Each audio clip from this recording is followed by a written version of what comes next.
Life's just amazing, you know. You know, life is amazing. It's got such ups and downs. Good days and bad days, strange days, lazy days, crazy days. And most often there's a struggle. There's a struggle. And sometimes it's a fun struggle. Other times it becomes a worry or a burden struggle. Even a suffering.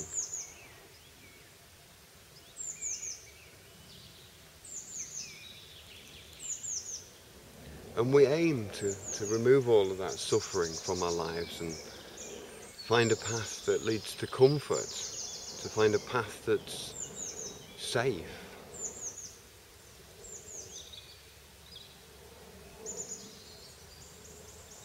Secure, security, and a place where we can be with the ones we love and the ones we care about and the ones we're familiar with. So we can work together and have less worries and less suffering and less struggling.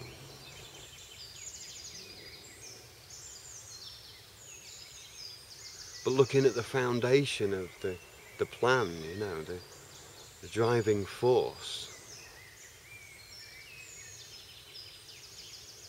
it's not to stop the suffering or to stop the struggling within, but to look at what is worth struggling for, what is worth the suffering.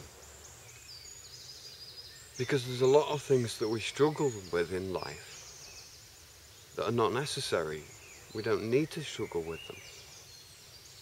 But other things, there will always be a struggling, and maybe that struggling, that wrestling with that one thing is the wonder of life.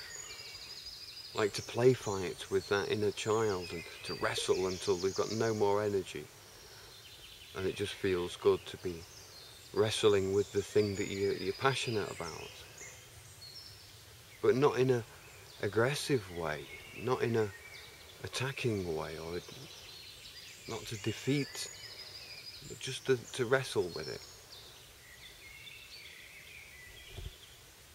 Like learning a musical instrument and practicing and getting frustrated, but then breaking that frustration and having that fun of learning that, or learning to ride a bike, and getting the balance and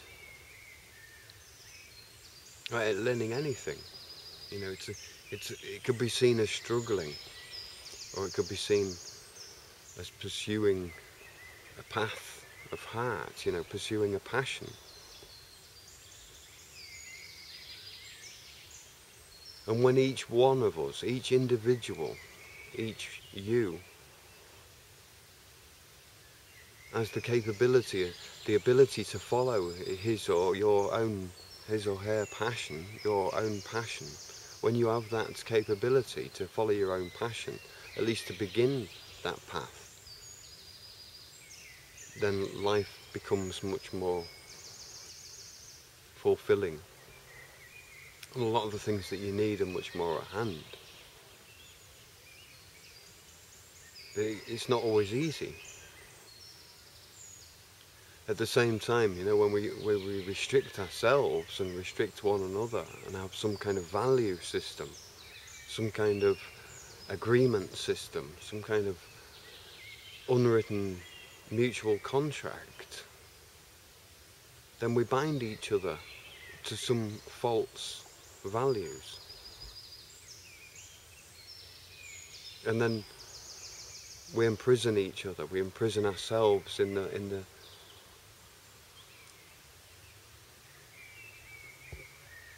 the perspective of others. We are prisoners to what we think others think we are.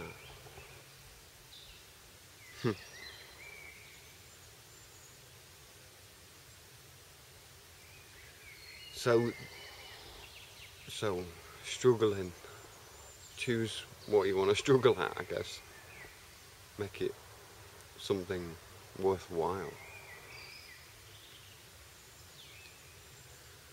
And something where we can come together as people and as friends, as accept our differences and allow each other to be unique, allow each other to grow and make mistakes, to maybe joke a little bit more with each other on things that are not so serious, to not take ourselves so serious, to not fall into a place of pity, thinking that that place of pity is somehow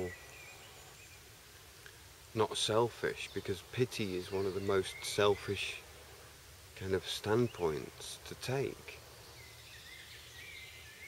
And without realizing it, from going from total self-importance to self-non-importance, we equally make an influence on our lives. Others feel guilt by association, shame, because they feel shame to themselves that they've not done everything that they can do.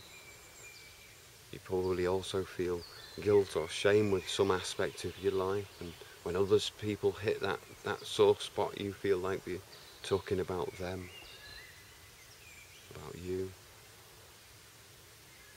And then we build up walls and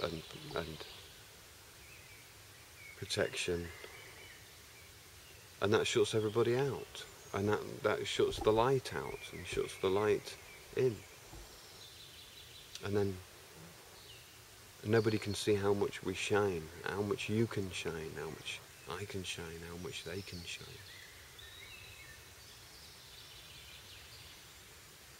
How we all have so much in common and so many differences that we all just organically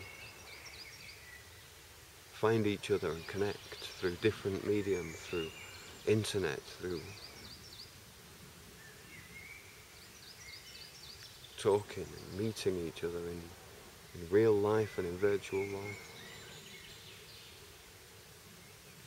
These really are wonderful times like no other before, and it's a big chance for everybody as individuals to accept themselves, to accept yourself, your own role, that role that you feel that has been calling you.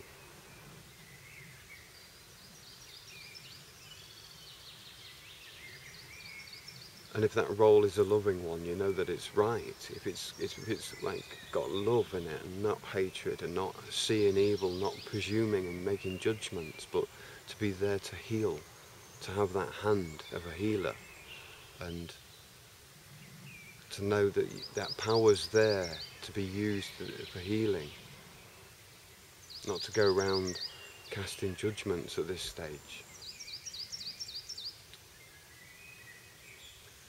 And that's how we can get our individual power, and how we can each bring our individual power together in some kind of unity, but also in some kind of variety.